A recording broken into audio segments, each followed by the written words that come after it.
The galaxy knew her by 1,000 names, none of them gentle. Eliari the Scourge. Some whispered in hushed, terrified tones. Others spoke of the black flame, for the destruction she left in her wake, the scars she carved into the fabric of worlds. Her face was never the same in their tales, sometimes shadowed in darkness, sometimes pale and luminous like the void itself. The truth was far simpler and far more dangerous. She was an alien, tall, elegant, with smooth silver skin that shimmered under foreign suns. Her eyes were like twin galaxies, swirling with cold starlight. And wherever she went, she brought death, not because she relished it, but because it was necessary. Her people, the Veshari, had once been proud and free, but the galaxy had taken their freedom, made them exiles and tools of war. Her name, unspoken by the masses, was Eliari. Yet her terror was not born of cruelty. It was born of survival. She arrived on Earth's moon one standard cycle after the human Veshari Accord was shattered. Not by her hand. But she had been its enforcer, the one sent to remind humans of their place in the hierarchy of the cosmos. She did not hate them. She had no time for hate. It was duty. Yet when she looked upon their fragile forms and their burning cities, she felt something stir beneath the cold steel of her heart. Pity. A dangerous thing. The mission was simple. One last raid, one final blow to the human resistance. The scattered remnants of Earth's defenses had retreated to the moon's colony. Eliari was to destroy them. She did not expect to find him. The human was bound, bruised, barely conscious when her soldiers dragged him into the command chamber. He was young, perhaps mid-20s by Earth years, his dark hair matted with blood and dust.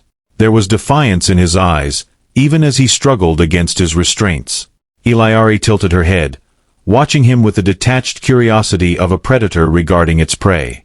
"Name," she asked, her voice smooth, alien, yet perfectly clear in his tongue. He coughed, a laugh, or maybe just a struggle for breath, escaping his lips. "Does it matter?" His voice was rough but steady. "You kill us anyway." "It matters to me," she replied, more intrigued than she had been in years. "What are you called?" "Adrian." He spat the name like a challenge. "What are you called? Or do you just go by Monster?" There were gasps from her soldiers, sharp and indignant. Eliari merely raised a hand to silence them. "I am called many things," she said, stepping closer. "But Monster is new." He smiled, despite the blood trickling from the corner of his mouth. "You don't laugh much, do you?" Eliari blinked, genuinely startled by the question. It had been centuries since anyone had asked her such a thing. "Laughter is not a luxury I afford myself." "Shame." Adrian leaned back in his chair, even as his body trembled from the pain. "You might be less terrifying if you did." It was the beginning of something neither of them could have foreseen. In the days that followed, Eliari kept him alive, much to the confusion of her subordinates. She questioned him, not about military secrets or strategies, but about humans. About laughter. About why he could still smile, even in the face of certain death. "Why do you persist?" she asked one evening, her voice softer than before. "You know there is no rescue coming. No hope left." "Because," Adrian replied, his eyes meeting hers with a strange, unyielding warmth, "hope isn't something you wait for. It's something you carry." Eliari did not respond, but that night, she dreamed of her home world, not the ruined, war-torn place it had become, but the way it had been before. Lush fields under twin suns, the sound of Veshari children laughing. She had forgotten that sound. One evening, after a particularly tense encounter with her own officers who questioned her decisions, Adrian asked, "Have you ever laughed?" She hesitated, then shook her head. "Not since I was a child." Adrian tilted his head, a mischievous spark in his eyes despite his bruises. "Let's fix that." He told her a story, a ridiculous, absurd tale about a human and a Veshari stranded together in a desert, learning to cooperate despite their mutual disdain. It was foolish and nonsensical, filled with exaggerations and strange human humor. Eliari did not laugh. But her lips twitched, just once. Adrian grinned. "I saw that." "You saw nothing." "Oh, I saw it." He leaned back, wincing as his wounds protested. "You're almost human." Her smile, faint and fleeting, vanished as quickly as it came, but it was real. The tension between captor and captive shifted like a delicate balancing act, teetering on the edge of something neither could name. Eliari's soldiers, once unwavering in their loyalty, grew restless, their whispers echoing through the ship like ghosts. "She's grown soft," one murmured. "Keeping him alive risks our mission," said another. Eliari heard them all, though they thought she couldn't. Yet she let it continue. She was not soft, nor was she unaware of the danger, both from her own people and the strange pull this human exerted over her. Still, she returned to him every day. One evening, as the stars stretched like silver threads outside the viewport, Adrian asked, "Why do you fight?" Eliari stood, tall and impassive, her silver skin glimmering faintly in the low light. "Survival. My people were exiled from their home, hunted, enslaved. The galaxy did not leave us a choice." Adrian leaned forward, the restraints on his wrists clinking softly. "So you became what they feared, what they hated." She met his gaze, unflinching. "Yes. And does it make you feel free?" The question hung in the air like a sharp blade. Eliari said nothing for a long time. Finally, she answered, her voice a whisper. "No." Adrian smiled, not in triumph but in understanding. "Then what do you want?" The question cut deeper than any weapon. What did she want? She had spent centuries fulfilling orders, carrying out the will of others, a tool for vengeance and survival. She had never asked herself that. She turned away from him, unwilling to meet the empathy in his eyes. Want is irrelevant. Days passed, but something inside Eliari had changed. She no longer delivered her orders with the same cold efficiency. Her steps felt heavier, her commands hollow. The soldier they had feared was fading, and in her place, something else was emerging. Her second-in-command, a rigid Veshari named Kaelos, finally confronted her. "You are compromising the mission," he said, his voice sharp with accusation. "The human should have been executed long ago." Eliari's gaze hardened. "Do you question my command?" "I question your judgment." Kaelos did not flinch. "You are no longer the Scourge. You are distracted. Weak." The room fell silent, the air taut with tension. Eliari stepped forward until she stood inches from Kaelos, her voice a dangerous whisper. "Do you believe I am weak?" Kaelos hesitated, but his silence spoke louder than any words. Eliari could have killed him then, silenced the dissent with a ruthlessness she was known for. But she didn't. Instead, she turned and walked away, leaving the room in stunned silence. She found Adrian sitting by the viewport, gazing out at the stars. The restraints were gone now. She had ordered their removal days ago. He could have escaped, could have tried to kill her, but he hadn't. "You didn't kill him," Adrian said softly when she entered. "No. You wanted to, though." Eliari sat beside him, the vastness of space stretching before them. "Yes. But you didn't." She said nothing, her gaze fixed on the endless expanse of stars. "Why?" Eliari finally turned to him, her voice low and uncertain. "Because I'm tired." Adrian nodded, as if he understood. "Then stop fighting. It's not that simple." "Maybe it is," he said. "You don't have to be the Scourge anymore." She looked at him, truly looked at him, and for the first time, she saw not an enemy, not a soldier, but a man who had every reason to hate her, and yet didn't. "How do you forgive someone who's done what I've done?" she asked, her voice barely above a whisper. Adrian smiled, a soft, weary smile. "You laugh." And so he taught her. It began with small things, absurd stories of human mishaps, the strange rituals they called holidays, the peculiar joy they found in simple things like fireworks and music. At first, she listened with detachment, but slowly, the walls she had built around herself began to crack. One night, as Adrian recounted a tale of his brother's failed attempt to build a makeshift spaceship out of spare parts and kitchen appliances, she laughed. It was a quiet sound at first, foreign and tentative, but it grew warm and genuine, filling the room like the light of a distant sun. Adrian watched her, his own laughter fading into a smile. "There it is," he said softly. Eliari wiped at her eyes, surprised to find tears there. "I forgot what it felt like. Feels good, doesn't it?" She nodded, her heart lighter than it had been in centuries. "Yes." But the galaxy was not kind, and laughter alone could not change the past. The day came when the order arrived: destroy the human colony, no survivors. Kaelos delivered the message with cold satisfaction, his gaze challenging her to defy it. Eliari stood in the command chamber, the weight of the galaxy pressing down on her. She turned to Adrian, who stood beside her, free and unafraid. I have to choose, she said, her voice breaking. Adrian reached for her hand, his fingers lacing with hers. Choose to live. The ship turned away from the colony, leaving it untouched. Eliari became the hunted, no longer the scourge but a traitor to her people. Yet she had never felt freer.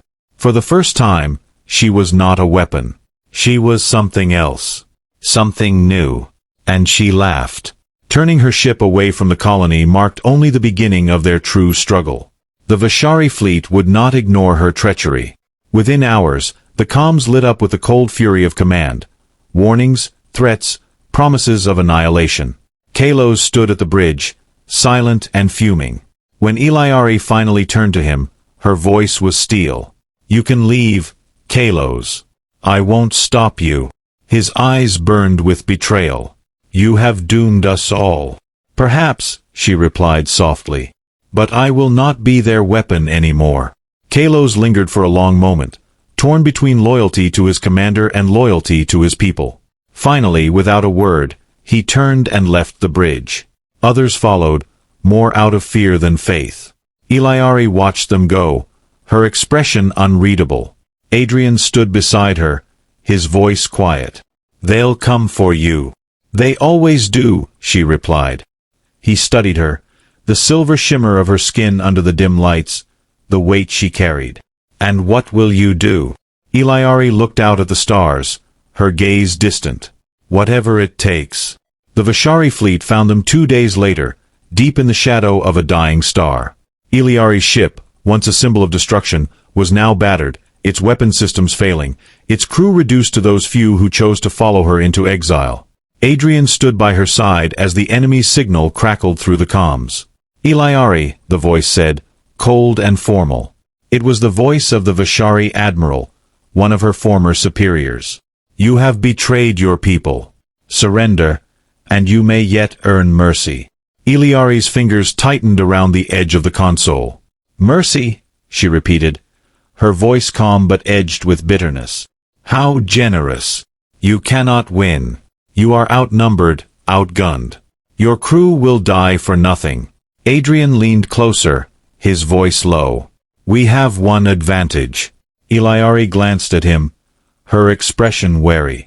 And what's that? He smiled, small but genuine. They think you're the same person you were. Eliari's ship moved like a wounded animal, darting through the void with desperate grace. The Veshari fleet closed in, their weapons trained, but they did not fire immediately. Perhaps they still believed she would surrender. She did not. Initiate the gravity well generators, Eliari ordered, her voice steady. But those are untested, one of her officers protested. She met the officer's gaze with calm resolve. Test them now. The ship trembled as the generators activated, warping space around them.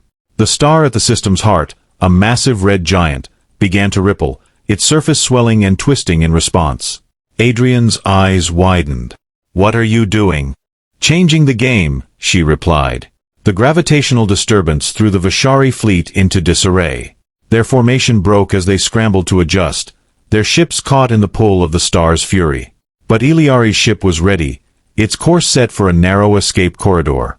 Full power to engines, she commanded. Get us out. The ship surged forward, slipping past the chaos they had unleashed. Hours later, when the danger had passed, Adrian found Eliari in the observation deck, staring out at the stars.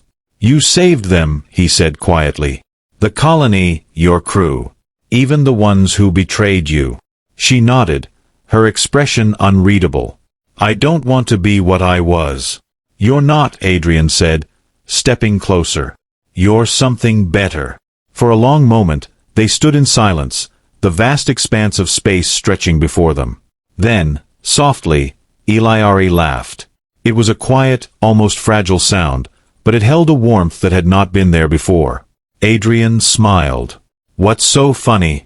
She turned to him, her eyes shimmering like twin galaxies.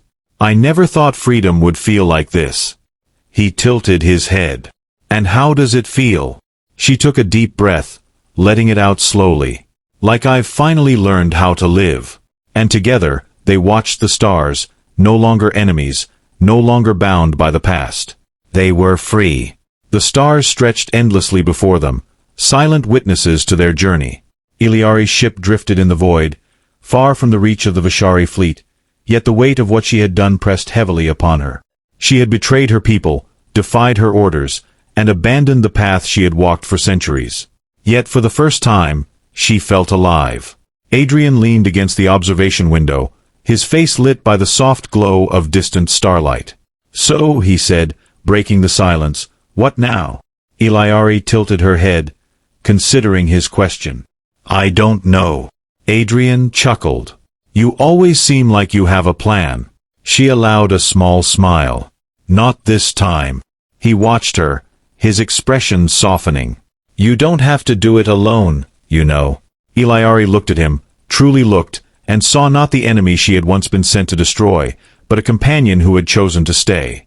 I've been alone for a long time. Not anymore. The words hung between them, a promise unspoken but understood. The days that followed were quiet but tense. The remnants of Eliari's crew struggled to adjust to their new reality. Exiles and fugitives, no longer soldiers in a grand war. Some remained loyal out of belief in her, others out of necessity. But not all. Kaelos still lingered. His presence a dark cloud in the shadows of the ship. He had not spoken since their escape, his silence more dangerous than any words. Eliari knew it was only a matter of time before he acted. It came one night, in the stillness of the ship's dim corridors. Adrian found himself cornered, Kaelos standing before him like a specter, his silver skin glowing faintly under the low light. You don't belong here, Kaelos said, his voice a low growl. Adrian met his gaze, unflinching. Neither do you. Kaelos stepped closer, his expression cold. She's weak because of you. She's free because of me, Adrian replied, his voice steady. Kaelos's hand shot out, grabbing Adrian by the collar and slamming him against the wall. You've turned her into a traitor. Adrian gasped but managed a defiant smirk. She turned herself. Before Kaelos could respond, a voice cut through the tension like a blade. Let him go. Eliari stood at the end of the corridor, her eyes hard and unforgiving. Kaelos hesitated, but the weight of her gaze forced him to release Adrian. You have a choice, Eliari said, her voice cold as the void. Stay and accept what we are now, or leave. But if you raise a hand to him again, I will end you. Kaelos sneered, but the fury in his eyes was muted by something else. Fear. Without another word, he turned and walked away, his footsteps echoing in the empty hall. Adrian exhaled, rubbing his neck. Thanks. Eliari approached him, her expression softening. I should have dealt with him sooner. You gave him a choice, Adrian said. That's what makes you different. She looked away, the weight of her choices heavy on her shoulders. Maybe. As the days passed, Eliari and Adrian began to shape something new aboard the ship. The crew became less a collection of soldiers and more a gathering of survivors, each with their own stories, their own wounds. Slowly, the ship became more than a vessel of war. It became a sanctuary. Adrian found himself drawn into the life of the crew, sharing stories, helping where he could. He watched as Eliari began to change, her cold exterior softening, her laughter no longer a rarity but a quiet, comforting presence. One evening, as they stood together in the observation deck, Adrian spoke. Have you ever thought about what comes next?